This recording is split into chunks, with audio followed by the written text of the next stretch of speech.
माजी खासदार डॉक्टर प्रीतम मुंडे यांचं राजकीय पुनर्वसन. प्रीतम मुंडेंवर भाजपची संघटनात्मक जबाबदारी. छत्रपती संभाजीनगर जिल्ह्याच्या पश्चिम विभाग प्रभारी म्हणून नियुक्ती.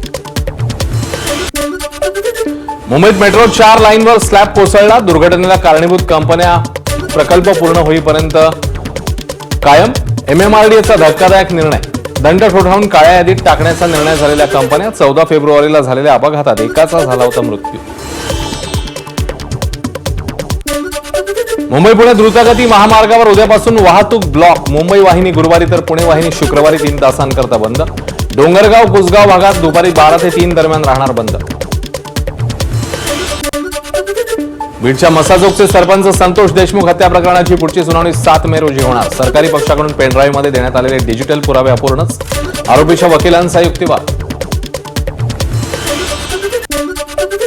यवतमाळच्या बाबुळगाव तालुक्यातल्या सावर गावात अंत्ययात्रा नेण्यासाठी मुस्लिम बांधवांचा जीवघेणा प्रवास. नदीतून वाट काढत कब्रस्तानात जावं लागतं. पालकमंत्री संजय राठोड यांनी हा प्रश्न सोडवावा, नागरिकांची मागणी. पुण्यामधल्या आप्पा बळवंत चौकात PMPML बस थेट दुकानात घुसली. दुकान मालकाचं लाखोंचं नुकसान. ब्रेक फेल झाल्यानं अपघात झाल्याचा चालकाचा दावा. सुदैवाने मोठी दुर्घटना टळली. धुळ्यामधील शिरपूर तालुक्यात मुंबई आग्रा राष्ट्रीय महामार्गावर भीषण अपघात. दोघांचा मृत्यू, 5 ते 6 जखमी. धुळ्याहून मध्य प्रदेशकडे जाणाऱ्या भरधाव आयशरने रिक्षाला चिरडलं. जखमींवर शिरपूर उपजिल्हा रुग्णालयात उपचार. मुंबईच्या चर्चगेट परिसरात असलेल्या तनिष्क ज्वेलरी शॉपवर पालिकेचा हातोडा. अनधिकृत असलेल्या बांधकामावर पालिकेची कारवाई.